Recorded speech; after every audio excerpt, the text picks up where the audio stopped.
पक्षप्रमुख उद्धव साहेब ठाकरे यांचा। उद्धव साहेब आगे बढ़ो। हिंदू हृदय सम्राट वंदनीय शिवसेना प्रमुख बाळासाहेब ठाकरे यांचा। अरे आवाज कुणाचा?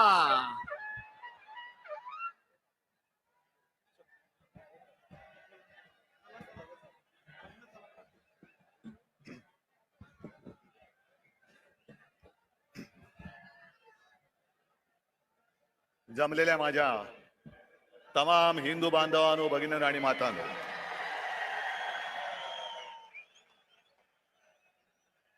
सत्तावन्न वर्ष झाली, पण आपण परंपरा थांबू दिली नाही। मोडता घालण्याचा प्रयत्न किती झाला तरी त्यांना मोडीत काढून आपली परंपरा आपण चालू ठेवली आहे आणि पुढची अनेक वर्ष ही अशीच चालू ठेवणार आहोत। सर्वप्रथम दसऱ्याच्या मी तुम्हाला सर्वांना शुभेच्छा देतो। आज दसरा आहे, शस्त्रपूजन आहे, सरस्वतीचं पूजन आहे आणि हा मेळावा त्या संस्कृतीचं एक विराट दर्शन आहे। आपला मेळावा झाल्यानंतर आपण इकडे खोकासुराचं दहन करणार आहोत। मुद्दामून एक नवीन असुर खोकासूर, रामाने रावणाचा वध केला। कशासाठी केला? कारण असं मी ऐकलंय, असं मी वाचलंय की रावण सुद्धा शिवभक्त होता, पण एवढा शिवभक्त असून सुद्धा रामाला त्याला मारावं लागलं कारण रावण माजला होता। रावणाने सीतेला पळवलं होतं, सीताहरण केलं होतं। त्याचप्रमाणे आज सुद्धा आपली शिवसेना पळवण्याचा प्रयत्न होतोय आणि एक खबरदारी घेतली आहे, आपण नाही त्यांनी। कारण प्रभू श्री रामचंद्राने धनुष्यबाणाने रावणाचा वध केला होता। भानगड नको म्हणून तो धनुष्यबाण सुद्धा चोरलेला आहे। चोरा, पण एक लक्षात घ्या की ज्याप्रमाणे हनुमानाने रावणाची सोन्याची लंका दहन केली होती, तशीच तुमची खोक्याची लंका दहन करणाऱ्या धगधगत्या मशाली आज सुद्धा माझ्या सोबत आहेत आणि तुमची खोक्याची लंका आहे। मी जास्त गद्दारांवरती बोलणार नाहीये, कारण त्यांच्यावरती मला बोलण्याची आता गरजच नाही। तुम्ही सगळेजण बोलतायत, माझ्या आधीचे सगळे बोललेत आणि सध्या क्रिकेटचा मोसम आहे, वर्ल्ड कप सुरू आहे। क्रिकेट पण चालू असतं आणि मरे मरे जाहिराती पण असतात आणि काही जाहिराती तर आपल्याला बघून बघून पाठ होतात। त्यातलीच एक जाहिरात आहे, ते 3 हिरो सगळे, अजय देवगण, अक्षय कुमार आणि शाहरुख, ते तिघही येतात, 2-2 बोटं दाखवतात। आमच्याकडे सुद्धा 3 जण बसलेले आहेत, ते सुद्धा 2-2 सांगतात की अरे आमच्याकडे सुद्धा 2-2 हाफ आहेत। आणि ते कमला पसंद वाले आहेत, हे कमळा पसंद वाले आहेत। पसंद आपली आपली, त्यांना कमला पसंद आहे, यांना कमळा पसंद आहे। तुम्ही घ्या आणि तुमचं काय ते बघा, आमच्या नादाला लागू नका। आज महाराष्ट्रामध्ये आणि देशात खूप प्रश्न आहेत। मी भाषणाच्या सुरुवातीला आवर्जून जरांगे पाटलांना धन्यवाद देतोय।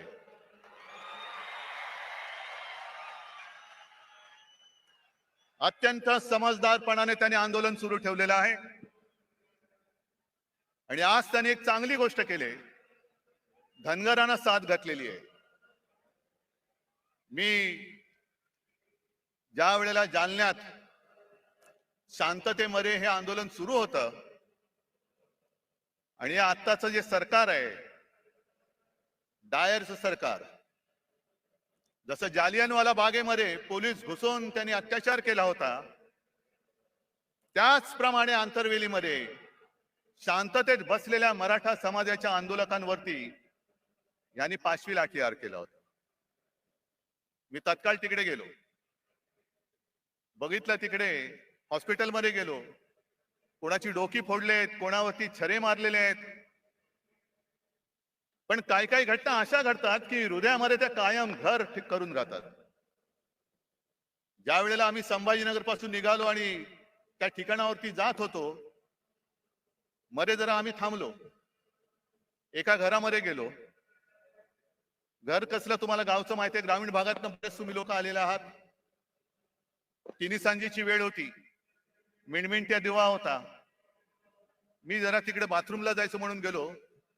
बाहेर आल्यानंतर त्या घरातली माऊली आणि तिची मुलगी हातामध्ये पंचारती घेऊन उभ्या होत्या. आणि मी त्यांना नमस्कार करून सांगितलं की ताई, आज ओवाळू नका, कारण फार भयानक घटना इकडे घडले. मग ताईंनी मला विचारलं, मी राखी बांधू शकते का? हृदयस्पर्शी प्रसंग होता. आणि ती माऊली मला राखी बांधत असताना तिच्या डोळ्यात पाणी आलं. म्हटलं, ताई काय झालं? ते म्हणलं, मला सुद्धा खूप मारलं बघ म्हणे, गुरावानी मारलं, हात दुखतोय माझा.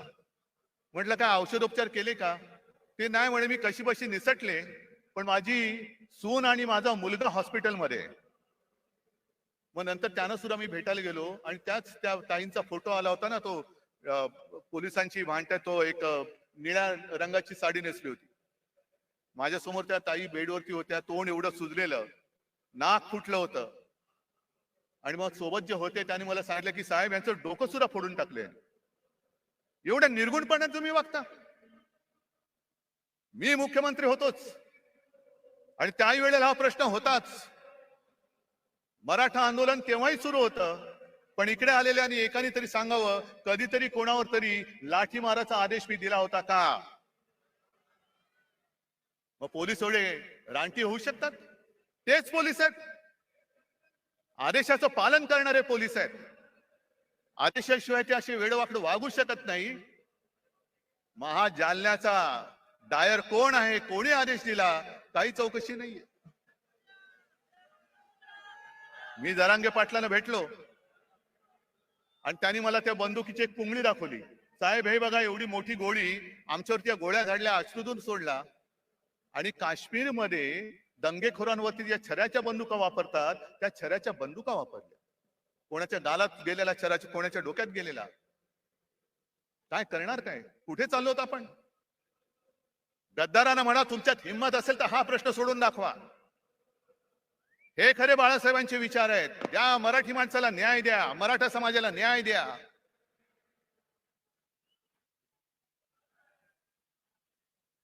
पण आज जर न्याय मिळवायचा असेल तर जेव्हा मी त्या आंदोलनकर्त्यांना भेटायला गेलो होतो तेव्हा जे बोललो तेच आज बोलतोय. हा विषय सोडवायचा असेल तर तो इथे सुटणारा नाहीये, हा लोकसभेमध्ये सोडवावा लागेल. आणि आम्हाला असं वाटलं होतं, नवे आमचा आग्रह होता की ऐन गणपतीच्या दिवसांमध्ये जे खास अधिवेशन घेतलं गेलं होतं, त्या अधिवेशनामध्ये संसदेला तो अधिकार आहे, न्यायालयाचा निर्णय फिरवण्याचा अधिकार आहे. ज्याप्रमाणे दिल्लीचा निर्णय, संपूर्ण बदल्यांचे अधिकार, कोर्टाने दिलेला निर्णय यांनी 5वी बहुमताच्या जोरावरती जसा वळवला होता, तसाच सगळ्यांना न्याय देणारा निर्णय तुम्ही संसदेत घ्या. घ्या, मराठा समाजाला घ्या, धनगरांना घ्या, ओबीसीना घ्या, किती जाती असतील, किती वंचित असतील. कारण जे शिवसेना प्रमुखांचं वाक्य होतं की जातीला पोट असतं, पण पोटाला जात लावू नका. आणि राज्यकर्त्याचं कर्तव्य असतं की ते पोट कोणत्याही जातीचं असो, ते भरलं गेलंच पाहिजे, हे राज्यकर्त्याचं कर्तव्य असतं. आई इकडे जे सगळे जमलेत, आज तिकडे मेळावा घेतायत, बोला, आमचं ती टीका करा, मी तुम्हाला किंमत देत नाही. कारण माझ्या समोर महाराष्ट्रातला हा गोरगरीब आहे. आणि मी जरांगे पाटलांना खास धन्यवाद एवढ्यासाठी देतोय की जातीपातीच्या भिंती उभ्या करून आपापसामध्ये झुंजवण्याचं कारस्थान जे भाजपा करतंय, त्याला आपल्याला सगळ्यांना मिळून मोडून तोडून टाकायचं आहे. सगळे मराठा म्हणजे सगळे मराठी, एका मातीची आपण लेकरं आहोत. फक्त ज्यांच्याशी लढतोय आपण तो सारा सुरा नाहीये, तो कपटी आहे, विघ्न संतोषी आहे. आणि भाजप एवढा विघ्न संतोषी आहे की कोणाचंही लग्न असो, तुम्ही बोलवा अथवा नका बोलू, हे जाणार, पंक्तीला बसणार, भरपूर जेवणार, आडवा हात मारणार. मग श्रीखंड पुरी असेल, बासुंदी असेल, किती पोळ्या खाण्याच्या स्पर्धा लावतील. किती पुरणपोळ्या खाल्ल्या माहितीये तुम्हाला? सगळ्या पुरणपोळ्या फस्त करणार, ढेकर देणार, पण निघताना नवरा बायको भांडणं लावून दुसऱ्या लग्नात जेवायला जाणार. अशी ही औलाद आहे, अशी औलाद आहे. आणि मी पुन्हा पुन्हा सांगतोय, भारतीय जनता पक्ष असो किंवा त्या काळचा जनसंघ असेल, यांचा कधीही कोणत्याही लढ्याशी सुतराम संबंध नव्हता. स्वातंत्र्य लढ्याशी तर कदापि नव्हता. मराठवाडा मुक्ती संग्रामात त्यांचं कधी नाव ऐकलं नाही. संयुक्त महाराष्ट्र चळवळीमध्ये सुद्धा ते नव्हते. पण केव्हा एकत्र आले होते? संयुक्त महाराष्ट्र समितीमध्ये ते आले होते. चळवळीत नव्हते, समितीत आले. कशासाठी आले? हे सगळं आयतं अन्न शिजतंय, घुसून बघूया हात मारायला. म्हणून सगळ्यात शेवटी जनसंघ समितीत सामील झाला आणि सगळ्यात पहिल्यांदी जनसंघ बाहेर पडला, जागा वाटपाच्या भांडण करून. सगळं तोडून मोडून टाकायचं.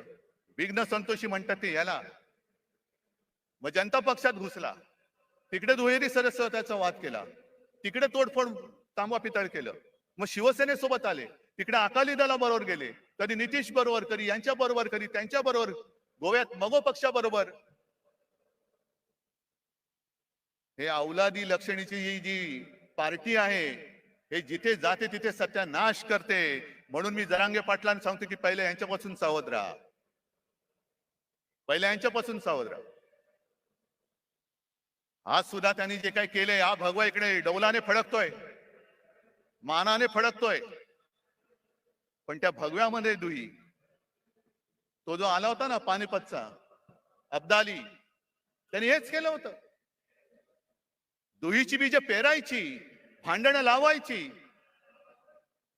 आणि त्या भांडणामध्ये जे खरे प्रश्न आहेत, मग ती बेकारी असेल, महागाई असेल, आणखीन काही असेल, त्याच्याकडे कोणाचं लक्ष जाता कामा नये. तुमच्या चुली पेटवण्यापेक्षा तुमची घरदार आम्ही पेटवतो आणि पुन्हा तुमचे रक्षण करते म्हणून तुमच्या पेटत्या घरांच्या होळीवर आम्ही आमची पोळी भाजतो. हे आता उघड उघड दिसतंय,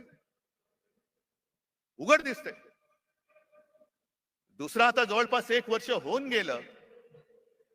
आपण सुप्रीम कोर्टात गेलेलो आहोत अपात्रतेच्या निर्णयासाठी. केस तारखेवरती तारीख, तारखेवरती तारीख. काय करायचं तेच कळत नाही.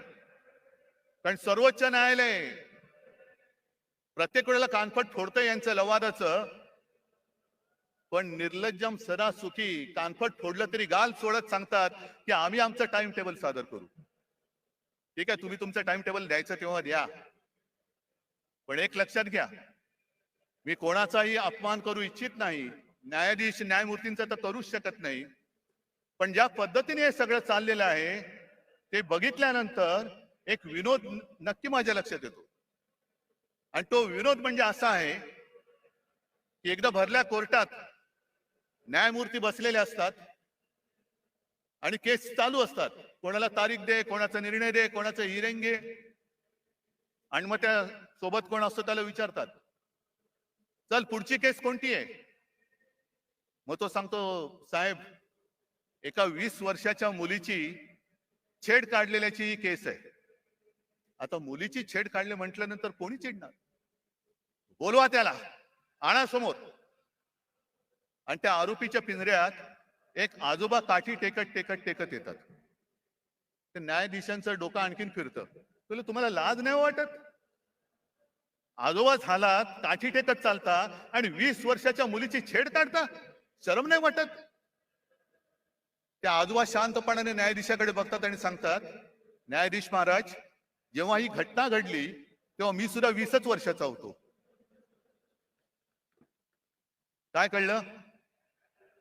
म्हणजे 20 वर्षाची असताना ती घटना घडली, आता ते आजोबा झाले, जिची छेड काढली होती ती सुद्धा आजी झाली, पण केस चालू आहे, केस चालू आहे, केस नाही थांबणार, तारीख पे तारीख, तारीख पे तारीख. आता माझं स्पष्ट म्हणणं असं आहे, ठीक आहे, तुम्ही आम्ही केलेल्या अपात्रतेचा निर्णय जेव्हा लावायचा तेव्हा लावा, 20 वर्षानंतर लावा, 50 वर्षानंतर लावा, पण आज संपूर्ण देश बघतोय, संपूर्ण जग बघतोय, तो केवळ अपात्रतेच्या निर्णयाकडे बघत नाहीये, तर या आपल्या हिंदुस्थानामध्ये, या आपल्या भारतामध्ये सर्वोच्च न्यायालय म्हणून जे काही आहे त्याला हा लवा जुमानत नसेल तर सर्वोच्च न्यायालयाचं अस्तित्व राहणार आहे की नाही या देशात? डॉक्टर बाबासाहेब आंबेडकरांनी घटना तिचं अस्तित्व शिल्लक राहणार आहे की नाही? आणि सगळ्यात महत्वाचं म्हणजे अनेक क्रांतिकारकांनी आणि अनेक योद्ध्यांनी रक्त सांडून, बलिदान देऊन, त्याग करून जी आपली भारत माता स्वतंत्र केली, त्या भारत मातेची लोकशाही ही टिकणार आहे की नाही ह्याच्याकडे आमचं लक्ष आहे. बघूया आता 30 तारखेला काय होतंय. नुसता अपात्र कोणाला ठरवणार? आधी जनतेने ठरवूनच टाकलेलं आहे. माझं तर म्हणणं असं आहे की केसचा निकाल लागण्याच्या निवडणुका घेऊन दाखवा, जनता जनार्दन ठरवेल ते पात्र आहेत का अपात्र आहेत, होऊन जाऊ दे खुल्या मैदानात. पण सर्वोच्च न्यायालयाकडनं आम्हाला नक्की अपेक्षा आहे. मध्ये आपले माननीय पंतप्रधान मोदी जे बोलले घराणेशाही घराणेशाही, होय मी घराणेशाहीचा पाईक आहे, कारण मला माझ्या घराण्याचा अभिमान आहे, मला माझ्या आई वडिलांचा अभिमान आहे, आजोबांचा अभिमान आहे आणि सर्व पूर्वजांचा अभिमान आहे. जो कुटुंब व्यवस्था मानत नाही त्यांनी दुसऱ्याच्या घराण्याबद्दल बोलू नये. पहिले कुटुंब व्यवस्था मान आणि मग हिंदुत्वाचं बोल.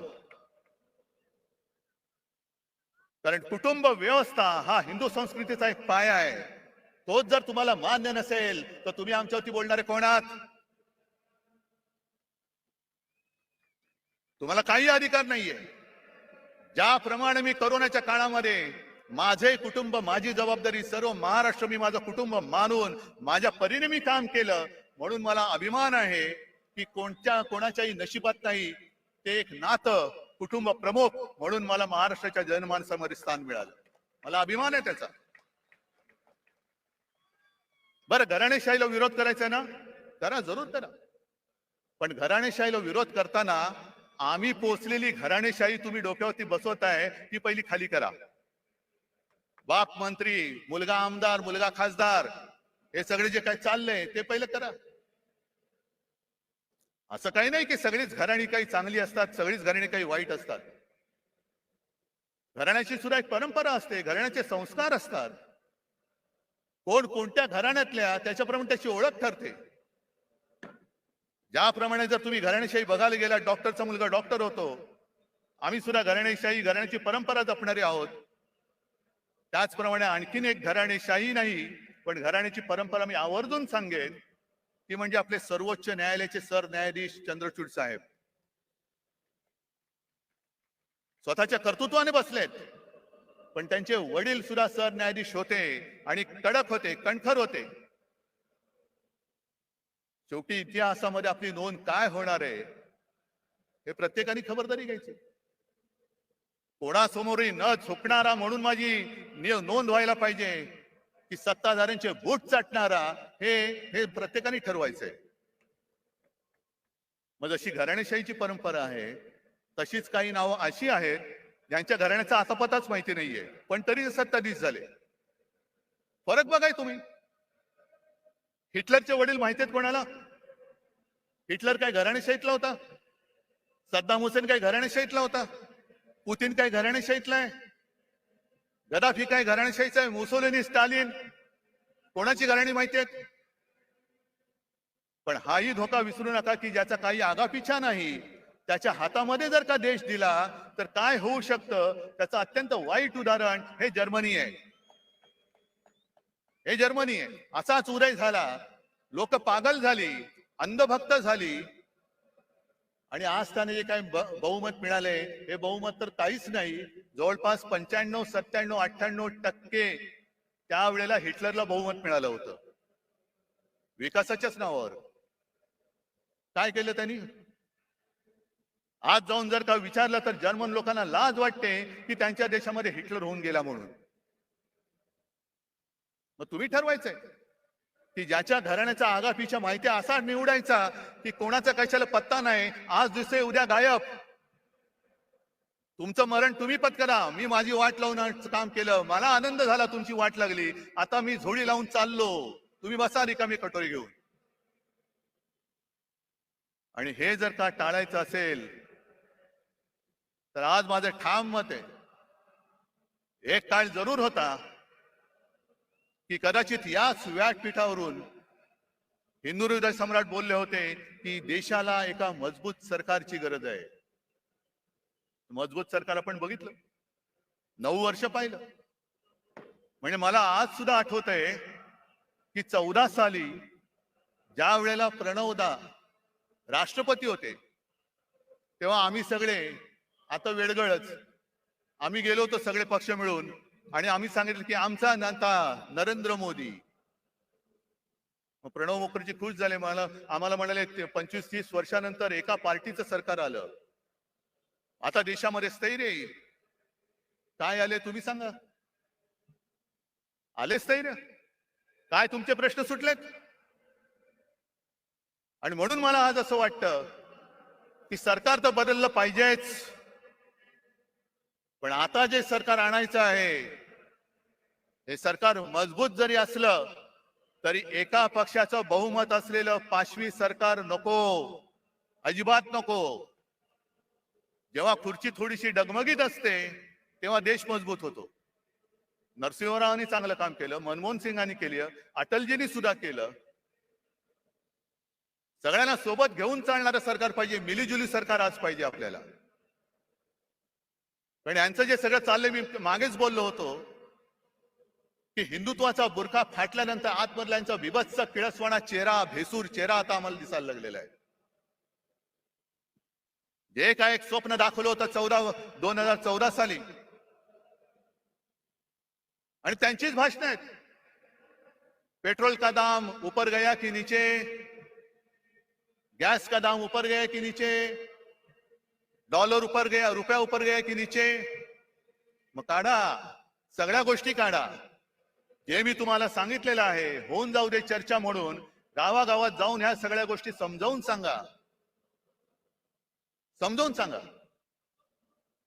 पण आज सगळं काही त्यांनी गुंडाळून ठेवलेलं आहे. माझ्या आधीचे सगळे वक्त्यांनी एक एक समाचार घेतलेलाच आहे. मी संजय राऊतांचं भाषण ऐकत होतो, भ्रष्टाचारावरती कडाडून बोलले.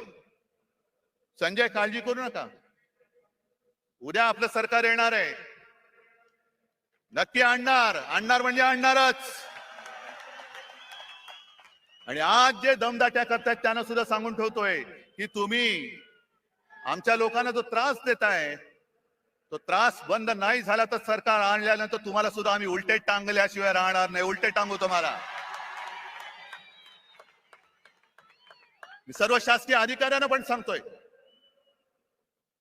जो एक फतवा माझ्या पाहण्यात आला, आयकर अधिकाऱ्यांना आता फतवा गेलेला आहे की सरकारच्या प्रचाराची रथयात्रा काढा. का हो, तुम्ही सगळे घेताय ना, सगळे भाडोत्री माणसं गोळा करताय. त्या भाडोत्री माणसामध्ये कोणी मर्द नाही, स्पष्ट आहे. कारण मर्द कधी विकला जात नाही, मर्द कधी विकत घेता येऊ शकत नाही. आणि मर्दपणा तर रक्तामध्ये असावा लागतो. लाचारी असणारे कधी मर्द होऊ शकत नाही.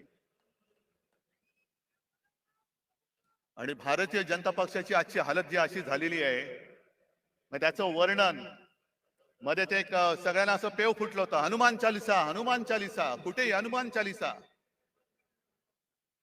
जा ना मणिपूरमध्ये जा आणि हनुमान चालिसा बोला, आहे हिम्मत. पण हनुमान चालिसा जसा तुम्ही बोलता तशी आपल्या हिंदू संस्कृतीत आणखीनही काही स्तोत्र आहेत. व्यंकटेश स्तोत्र माहितीये तुम्हाला? त्याच्यामध्ये स्पष्ट शब्दात लिहिले, गावीचे होते लेंडे ओहळ. म्हणजे काय? गावातलं गटार, गंगेसी मिळता गंगा जळ, मग ते गटार जर का गंगेला मिळालं तर त्याचं सुद्धा गंगाजल होतं आणि तीर्थ म्हणून हे प्राशन करतात.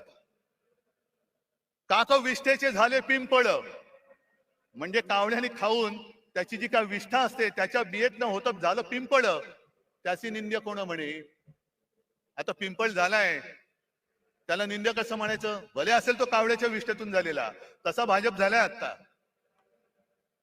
सगळे गावीचे सगळे लेंडे ओळ एकत्र येतात, या या या या या या सगळ्या कावळ्यांच्या विष्ठा एकत्र करतायत आणि पिंपळ करतायत. बसा मुंज्यासारखे त्याच्यावरती बसून. ही तुमची हालत झाली. हे तुमचं हिंदुत्व. आज मला संताप काय येतो जेव्हा मला लोक सांगतात की साहेब जनतेमध्ये तुमच्याबद्दल प्रेम आहे, तुमच्याबद्दल सहानुभूती आहे. माझ्यासाठी नका, महाराष्ट्रासाठी ठेवा. महाराष्ट्रासाठी ठेवा, आपल्या मराठी मातीसाठी ठेवा. पण त्यावेळेला शिवछत्रपतींनी स्वराज्यासाठी सुरत लुटली होती. हे इथून सुरतेला पळणारे लाचार महाराष्ट्राचं हित सांभाळू शकतायत. सरकार बदलल्यानंतर पहिलं काय केलं यांनी. पहिलं घाई घाईनी मेट्रोची आरेची जागा मेट्रोला दिली. बुलेट ट्रेनची जागा जी मी अडवून ठेवली होती आणि जिकडे करोना सेंटर उभं केलं होतं ते पहिलं बुलेट ट्रेनच्या घशात घातलं. मला सांगा एवढे सगळे तुम्ही जमलेला किती जणांना बुलेट ट्रेनचा उपयोग होणार आहे मला सांगा. होणार आहे तुम्हाला, होणार आहे कोणाला होणार आहे. मग बुलेट ट्रेन कशाला. मग मला कोणीतरी सांगितलं की अहो साहेब यावेळेला मुंबईतून सुरतेला पळताना किती त्रास झाला. तो कैलास पाटील तर सुदैवाने मधनं उठून आला म्हणून. पण इथल्या गद्दारांना पटकन गुजरातला पळता यावं म्हणून बुलेट ट्रेनची व्यवस्था करतायत. गद्दारांना पळवण्यासाठी. अरे महाराजांनी सुरत लुटली होती, हो लुटली होती, स्वराज्यासाठी लुटली होती. पण तिचा सूड म्हणून तुम्ही आज मुंबई लुटता आहात, महाराष्ट्राचं खच्चीकरण करता आहात. संपूर्णपणे महाराष्ट्र बकाल करायचा, मुंबई बकाल करून टाकायची. मुंबईच्या ठेवीवरती डल्ला मारायचा आणि मुंबईला भिकेला लावून दिल्लीच्या दारामध्ये उभी करायची. हा त्यांचा डाव आहे. त्याच्या विरुद्ध लढण्यासाठी मला तुमची सोबत पाहिजे. मला ते मोडून काढायचंय. बरं आता मुंबई तर तोडूच शकत नाहीत. कारण मागे शिवसेना प्रमुखांनी सांगितलं आणि तेच मी आज परत सांगतोय. जो कोणी मुंबईला महाराष्ट्रापासून तोडू बघेल त्याच्या शरीराचे तुकडे केल्याशिवाय आम्ही राहणार नाही. कोणी असलं तरी त्याचे तुकडे तुकडे करून टाकू. मग काय करायचं. मुंबई तोडता येत नाही. कारण मुंबई तोडण्याचा प्रयत्न झाला तर महाराष्ट्र तुमचं सरकार जाळून टाकेल. होय जाळून टाकेल. मग दुसऱ्या मार्गाने मुंबईला कैयात घ्यायची, मुंबईची स्वायत्तता मारायची. मुंबईचा विकास जी मुंबई महापालिका करते ते आता नीती आयोगाच्या माध्यमातून करायचं. कशासाठी काय करते नीती आयोग. बरं महापालिकेमध्ये आजपर्यंत असं कधीही झालं नव्हतं. एक तर पालकमंत्री केला तो सुद्धा बिल्डर, माहितीये ना कोण. आणि पालकमंत्र्याचं कार्यालय म्हणजे एका बिल्डरचं कार्यालय हे त्यांनी मुंबई महापालिकेमध्ये थाटलं. हे मुंबई गिळण्याचा हा प्रकार नाहीये. आज तिकडे नगरसेवक नाहीयेत, प्रशासकीय राजवट सुरू आहे. कोण कोणाचे मित्र कसा कारभार करतात आणि किती पैसे खातायत याचा आपण मोर्चाकडून जाब विचारला होता. उत्तर द्यायला तोंड नाहीये. बेधडक भ्रष्टाचार सुरू आहे. बरं एवढा भ्रष्टाचार करताय, एवढा भ्रष्टाचार करताय. पण संताप एका गोष्टीचा येतो की ज्या माझ्या मुंबईने माझ्या महाराष्ट्राने करोनामध्ये अतुलनीय काम केलं, मुंबई मॉडेल म्हणून जे जगभरात नावाजलं गेलं, त्या मुंबईत करोनाच्या काळात काय भ्रष्टाचार झाला म्हणून ते स्वतःचे कपडे काढून फिरणारे दलाल आरोप करतायत. आणि त्याला हे मिंदे साथ देऊन चौकशी लावले. खिचडीमध्ये काय होतं, औषधं कुठून घेतली, आणखीन कुठून काही केलं. अरे दरिद्री लोकांनो, मुंबई सारखी सोन्याची राजधानी, या आपल्या देशाची आर्थिक राजधानी, तिचं महत्व तुम्हाला मारताय तुम्ही आणि बूट चाटे डोळ्या देखत ते होऊ देत आहेत. मुंबई माझ्या देशाची भारत मातेची आर्थिक राजधानी होती का आहे हे आता समजत नाही. कारण सगळे चांगले केंद्र सगळे उद्योगधंदे हे गुजरातमध्ये नेले, मुंबईच्या बाहेर नेले, महाराष्ट्राच्या बाहेर नेले, काही दिल्लीला नेले. फिल्म सिटी आता उत्तर प्रदेश पण येत आहे, जरूर न्या. पण जे मुंबईच्या हक्काचं आहे ते ओरबाडून तुम्ही नेत असाल तर तुम्हाला याच मुंबईत गाडून टाकल्याशिवाय राहणार नाही आम्ही. आणि कसला घोटाळा? कोरोना काळाच्या घोटाळ्याचं जर चौकशी करायची असेल तर मुंबईची जरूर करा, सगळ्या महापालिकांची करा, ठाणेची करा, पुणेची, पिंपरी चिंचवड, नागपूरची सुद्धा करा. जे नागपूर आमच्या उपमुख्यमंत्र्यांनी बुडवून दाखवलं त्याची चौकशी करा. आणि मी तर म्हणतो हिम्मत असेल तर पीएम केअर फंडापासून संपूर्ण काश्मीर कन्याकुमारी पर्यंत सर्व राज्यांची चौकशी करा, होऊन जाऊ दे. कशी मुंबईने आरोग्य व्यवस्था उभारली, महाराष्ट्राने आरोग्य व्यवस्था उभारली, आणि कसं तुम्ही त्या गंगेमध्ये प्रेत सोडत होतात, कशी गुजरातमध्ये सार्वजनिक चिता पेटल्या होत्या. आणि त्याच बरोबरीने केंद्र सरकारने भाजप औषधे दिली, किती ऑक्सिजन दिला, किती व्हेंटिलेटर्स दिले. आणि विरोधी पक्षांकडे असलेल्या सरकारकडे अधिकृत नाही अनधिकृत टेबला खाल्लं किती दिले त्याचाही घोटाळ्याची तपास करा. पण आम्ही मुंबई वाचवली, आम्ही महाराष्ट्र वाचवला, त्याचं कौतुक नाहीये. पण मुंबईला बदनाम करून टाकायचं जे षडयंत्र म्हणतो ते हेच की मुंबईला संपवून टाकायला, मुंबईला बकाल करून टाकायची, मुंबई म्हणजे भ्रष्टाचार, खाणारे हेच. आणि आमच्या अंगावरती येत आहे. अरे शेण तुम्ही खाताय, आमचं तोंड कशाला हुंगाला येत आहे? पहिले स्वतःच्या तोंडाचा वास घ्या, हिंमत असेल तर. एक सुद्धा कोणी मायचा पूत पीएम केअर फंडाचा घोटाळा बाहेर काढा. त्याचा घोटाळा म्हणण्यापेक्षा त्याचा हिशोब घ्या ना. एकट्या टाटाने मला असं वाटतं 1,500 कोटीचा चेक त्या पीएम केअर फंडाला दिला होता. इथले सुद्धा जे भाजपचे लोक होते त्यांनी सुद्धा मुख्यमंत्री निधीला पैसे नव्हते दिले, पंतप्रधान निधीला पैसे दिले होते. हा एवढा तुम्ही भेदभाव करून सुद्धा तुम्ही त्याचा तो पैसा हा जनतेचा पैसा, त्याचा हिशोब जनतेला द्यायला नको. आणि आज संपूर्णपणे जो कारभार सुरू आहे, आरोग्य यंत्रणेचे कसे काय 3-13 वाजलेत बघा. मला या बोंबलणाऱ्याने एकच सांगायचंय की तुमचे नेते दिल्लीतनं संपूर्ण देशाला रिकाम्या थाळ्या बडवायला सांगत होते आणि गो करून बोंबलायला लावत होते ना. त्या वेळेला आमच्या सरकारने गोरगरिबांना 5 रुपयात रिकामी नाही भरलेली थाळी शिवभोजन म्हणून दिली. याला म्हणतात सरकार. हे आमचं हिंदुत्व आहे. हा आमच्या आणि तुमच्या हिंदुत्वातला फरक आहे.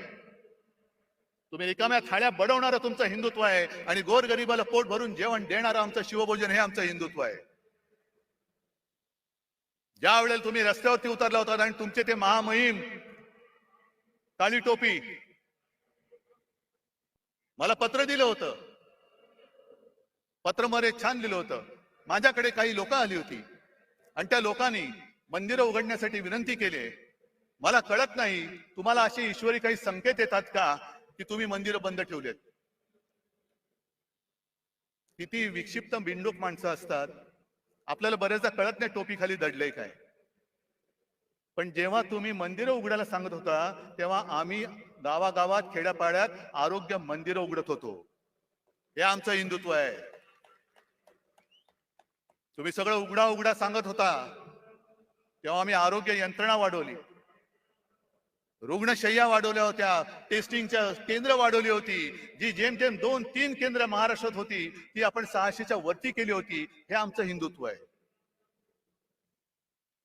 जर कोणी आपल्या समोर तळमळत असेल तर त्याला वाचवणं, त्याची जात पात विचारत नाही बसलो आम्ही. कोणी असेल, होय मालेगाव मध्ये मुसलमान सुद्धा आले होते, त्यांना सुद्धा आम्ही वाचवलं. धारावीमध्ये आम्ही धारावी वाचवली. हे आमचं हिंदुत्व आहे. पण मुंबईचा जो धोका आहे मी मगाशी तुम्हाला सांगत होतो तो की आता धारावी सुद्धा गिळायला निघाले. इथे आली असतील काही धारावीची लोक? धारावीचा विषय मी स्वतंत्रपणे धारावीत येऊन घेणार आहे. पण आता याच्या घशामध्ये धारावी त्यांनी घातले. तो कोण यांचा मित्र तुम्हाला माहितीये? कोण? मला माहित नाही, मी अडाणी आहे बाबा, मला काय कळत नाही. तुम्हाला काय कळतंय? आणि सहज जर का अभ्यास केला तर माझे तर डोळे पांढरे झाले. जवळपास 150 कोटी स्क्वेअर फुटाचा FSI तिकडे मिळणार आहे. म्हणजे सगळी, आणि तो FSI दक्षिण मुंबईत तो वापरू शकणार. म्हणजे मुंबईची ओळख काय राहणार? कोण येणार, कोण राहणार? आणि हा विकास केवळ तुमच्या मित्राचे खिसे भरायला आम्ही होऊ देणार नाही. धारावीचा विकास झालाच पाहिजे. तिथे जो झोपडीमध्ये राहतो, ज्याला आम्ही वाचवलेलं आहे, त्याला प्रत्येकाला हक्काचं घर मिळालंच पाहिजे. पण त्या हक्काबरोबर घराबरोबरच प्रत्येक घरामध्ये जे उद्योगधंदे आहेत, अगदी मायक्रो स्केल, लघु उद्योग, सूक्ष्म उद्योग, काही कुंभारवाडे आहेत, त्यांना सुद्धा तिकडे जागा मिळाली पाहिजे. ती सुद्धा सोयी त्यांना मिळाली पाहिजे. आणि सगळ्यात महत्वाचं म्हणजे धारावीच्या एका परिसरामध्ये तुम्ही घरं जरूर बांधा. पण आज देखील माझा गिरणी कामगार घराविना फिरतोय, वणवण फिरतोय. त्या गिरणी कामगारांच्या मुलांना धारावीत घरं द्या. वांद्रा वसाहतीमध्ये सरकारी कर्मचाऱ्यांना घरं तिथल्या तिथे मिळावीत, असा निर्णय आमच्या सरकारने घेतला. हे द्यायला तयार नाही आहेत. वांद्रा वसाहतीत तिथल्या कर्मचाऱ्यांना घरं मिळालीच पाहिजेत. पण त्याच्या नंतरचे जे कर्मचारी आहेत त्यांना सुद्धा धारावीत घरं द्या. पोलिसांची घरं कमी पडत असतील तर पोलिसांना सुद्धा धारावीत घरं द्या. कारण आम्हाला हिंदुत्व जपायचं आहे, पण त्याच बरोबरीने मुंबईवरचा मराठी ठसा सुद्धा आम्हाला अधिक गडद करायचा आहे. नुसती धनदांडग्यांची मुंबई करू नका. साध्या सुध्या ग्रामीण भागातल्या माणसाला इकडे परवडणाऱ्या दरामध्ये धारावीमध्ये घर द्या. कारण धारावीवरती एवढ्या सवलती त्यांनी उधळलेल्या आहेत, एवढ्या उधळलेल्या आहेत की त्याचा फायदा जर गरिबांना मिळणार असेल तर आनंद आहे.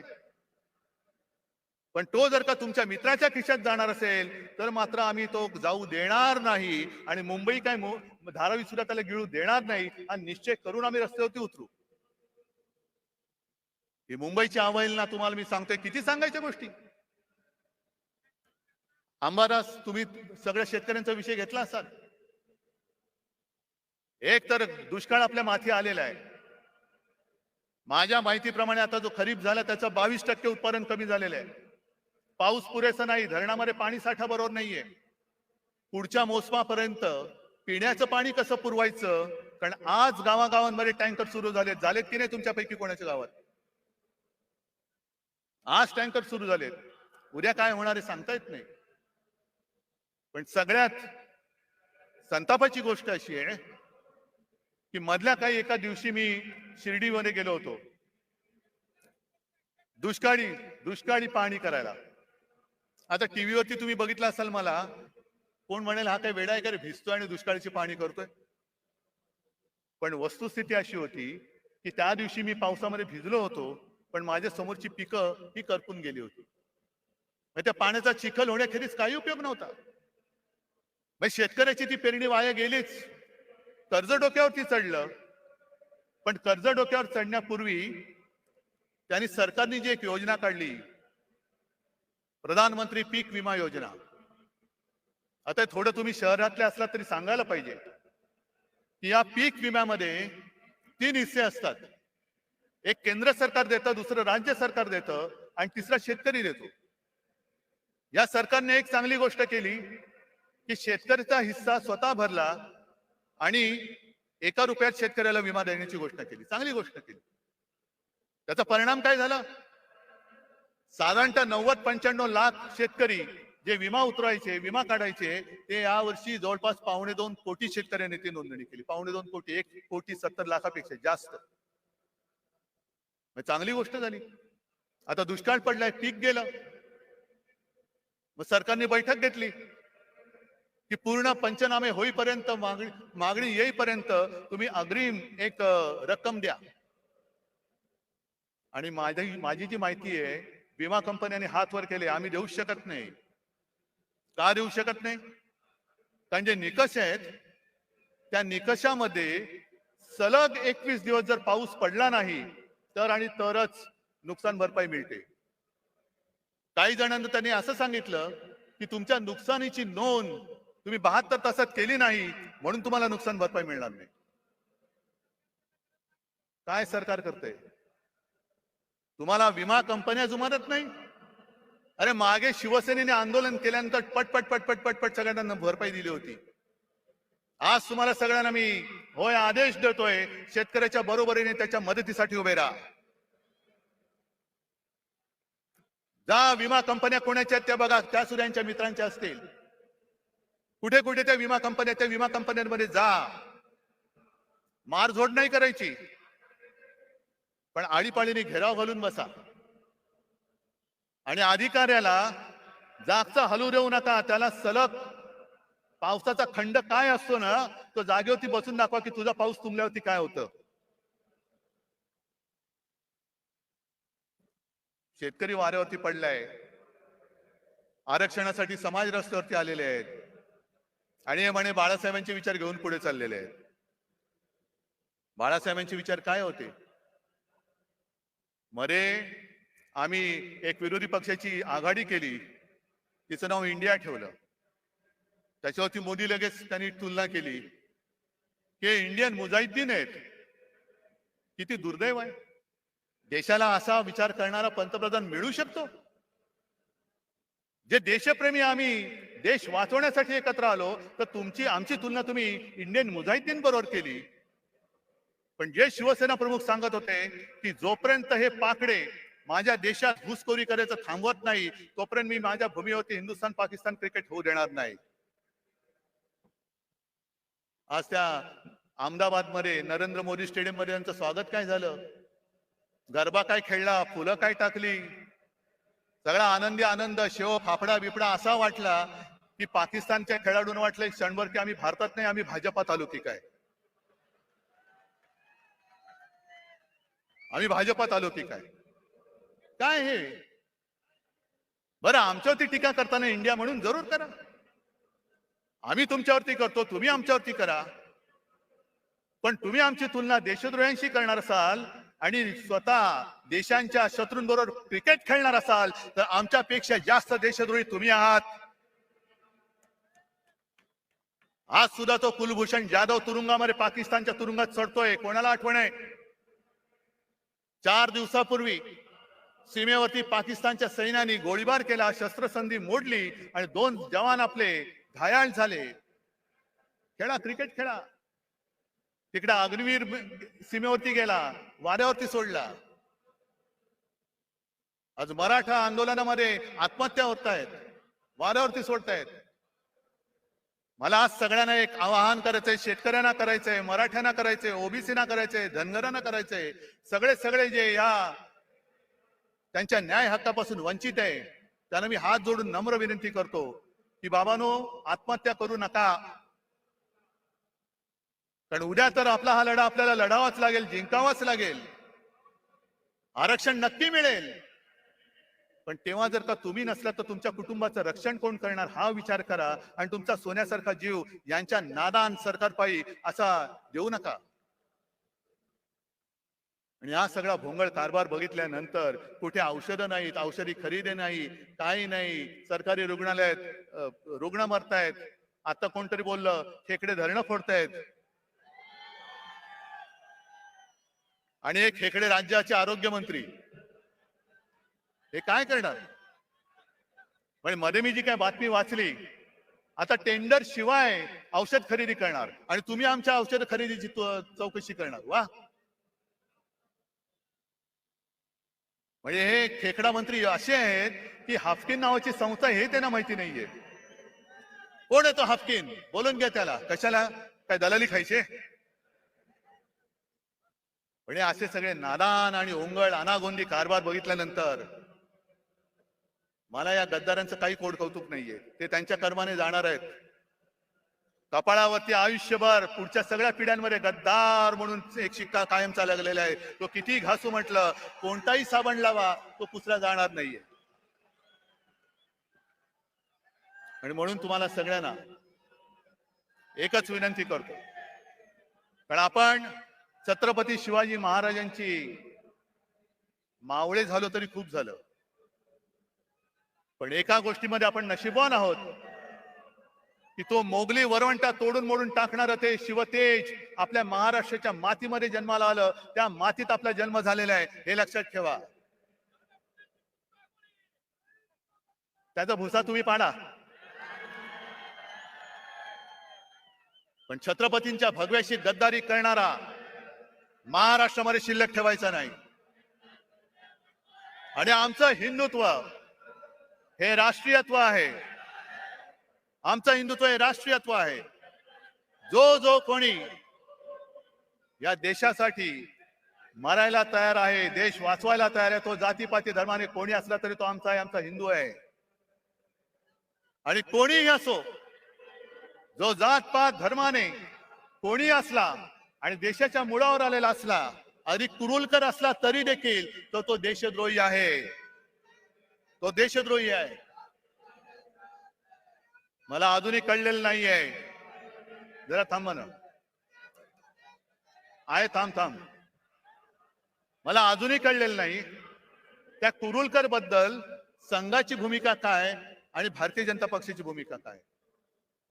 जर त्यांनी आपली गुपितं पाकिस्तानला दिली असतील तर तो मराठी असो, हिंदू असो, कोणी असला तरी त्याला फासावरती, जर गुन्हा सिद्ध झाला तर फासावर दिला गेलं पाहिजे. पण आमच्यासाठी, मी परत सांगतो, आमचं हिंदुत्व हे राष्ट्रीयत्व आहे. आमचं हिंदुत्व परत सांगतो, शेंडी जानवेशी आणि घंटेशी जोडलेलं नाही, ते या देशाच्या मातीशी जोडलेलं आहे. म्हणजे देश वाचला तर महाराष्ट्र वाचेल, आणि महाराष्ट्र वाचला तर देश वाचेल. आणि महाराष्ट्र वाचवणारे सगळे जवान सैनिक माझ्या समोर, माझ्या सोबत बसलेले आहेत. सेनापती बापट जे बोलले होते त्याचा अर्थ आता कळतोय, माहितीये ना. त्यातली एक ओळ महत्वाची आहे. ज्या 4 ओळी आहेत, महाराष्ट्र मेला तरी राष्ट्र मेले. महाराष्ट्र खतम झाला तर राष्ट्र खतम. मराठा विना राष्ट्र गाडा न चाले. मराठा म्हणजे महाराष्ट्रातले सगळे मराठी, त्यांच्या विना राष्ट्राचा गाडा चालू शकत नाही. खरा वीर वैरी पराधीनतेचा, हे यांच्यासारखे गुटचाटे नाहीत वैरी. वीर जो पराधीन होण्याला विरोध करतो, गुलामी स्वीकारत नाही, तो खरा वीर. खरा वीर वैरी पराधीनतेचा, महाराष्ट्र आधार या भारताचा. आज संपूर्ण भारत आपल्याकडे बघतोय. अरे त्यावेळेला सुद्धा असाच अंधकार पसरला होता, घरदारं फुटत होती, देवांचे राख रांगोळ्या होत होत्या. आणि तेव्हा ही एक मशाल छत्रपती शिवाजी महाराजांची भगवा घेऊन संपूर्ण त्यांनी त्या मोगलांना टक्कर दिलेली. वाघ नख जरूर आणा, पण त्या नखाच्या मागे वाघ नसेल आणि मुनगट्टीवर असतील तर त्या वाघ नखाला काय अर्थ नाहीये. त्यावेळेला सुद्धा त्या वाघ नखाच्या मागे छत्रपती शिवाजी महाराज नावाचा वाघ होता, म्हणून त्यांनी दगाबाज अफजल खानाचा कोथळा बाहेर काढला होता. ती कोथळा काढण्याची हिंमत जर नसेल आणि आमच्या भावनेची खेळ करणार असाल तर निवडणुकीमध्ये तुमचा राजकीय कोथळा आम्ही बाहेर काढल्याशिवाय राहणार नाही. आम्ही काढू बाहेर. भावनांशी खेळ करू नका. जर खरोखर पुराव्यानिशी ती छत्रपती शिवाजी महाराजांनी अफजल खानाला मारताना वापरलेली वाघनखा असतील तर ती भाड्याने नका आणू. इतर लोकांसारखी. इतर लोकांसारखी म्हणजे काय, की एक पोरगा स्वतः बापाला सांगतो की बाबा मला आता शिक्षण शाळावर काही जमत नाही, मग नाही मी भाजपात जाणार, तिकीट घेणार आणि देशाची. तो बाप म्हणतो थांब जरा, तुला काय झालं, हे तुला काही येडलं का नाही का, तुला असं करू नको. पहिला तू शिवसेनेत जा किंवा काँग्रेसमध्ये जा, राष्ट्रवादीत जा, दुसऱ्या कोणत्याही पक्षात जा, जरा नाव कमव. नाव कमवल्यानंतर काहीतरी गडबड घोटाळा कर, मग भाजपला तुला घेतील आणि तुला मंत्री करतील.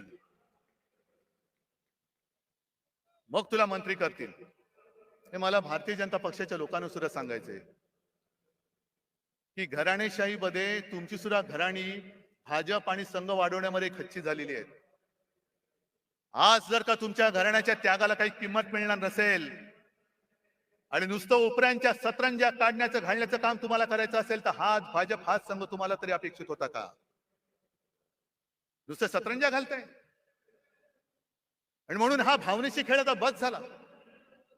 आपल्याला आता महाराष्ट्र संपूर्ण हिंदुत्वाबरोबर मराठी माणसाची एकजूट, जे शिवसेना प्रमुखांचं पहिलं वाक्य होतं 96 कोळी 92 कोळी मराठा मराठेतर 96 कोळी 92 कोळी, स्पृश्य अस्पृश्य कोळी आगरी हे सगळे भेदाभेद गाडून मराठी माणसाची भक्कम एकजूट बांधा. त्या एकजुटीच्या हातामध्ये शिवरायाचा आणि हिंदुत्वाचा पवित्र भगवा आपल्याला घट्ट धरायचा आहे. आणि म्हणून परत एकदा एकच सांगतो की आता या गद्दारांकडे दुर्लक्ष करा. आज सुद्धा अनेक जणांना फोन येत आहेत आणि परत सांगतो, ज्याला इमान विकायचं असेल सरळ इमान विकून मोकळे व्हा. जा तिकडे, माझ्याकडे एवढे वाघ बसले असताना मला नादान आणि झाडांची गरज नाहीये. आणि सरकारला मी आव्हान देतो, सुप्रीम कोर्टाचा निकाल लागेल तेव्हा लागेल, पण जर तुमच्यामध्ये हिंमत असेल तर मुंबई महापालिकेसह लोकसभा आणि विधानसभा सुद्धा घेऊन दाखवा. आमची तयारी आहे. जाऊन द्या, आम्ही जनतेच्या कोर्टात येतो. जो जनता निकाल देईल तो आम्हाला मान्य आहे, तो आम्हाला मान्य आहे. पण याची खात्री तुम्हाला आहे की जर का जनतेच्या कोर्टात गेलो तर इकडे तारीख पे तारीख नाही, एक गाव दोन तुकडे एका फटक्यात घरी पाठवतील लोक तुम्हाला. आणि त्याला घाबरलेत म्हणून यांनी युनिव्हर्सिटीच्या निवडणुका सुद्धा पुढे ढकलून टाकल्या. असं हे सगळं घाबरट सरकार फक्त महाराष्ट्राची आणि देशाची वाट लावते. ती वाट आणखीन लागू नये म्हणून जिथे जिथे आपल्याला शक्य होईल तिथे तिथे यांचा पाडाव आपल्याला करावाच लागेल. करणार? जरा तुमच्या हाताच्या मशाली दाखवणार? हे हात नाहीत, या मशाली आहेत. आणि या मशाली केवळ या नादान महाराष्ट्र सरकारचंच नाही तर हुकुमशाही आणणाऱ्या दिल्ली सरकारचं सुद्धा तख्त जाळून भस्म केल्याशिवाय राहणार नाही. हा एक आत्मविश्वास बाळगून आपली रजा घेतो. जय हिंद, जय महाराष्ट्र.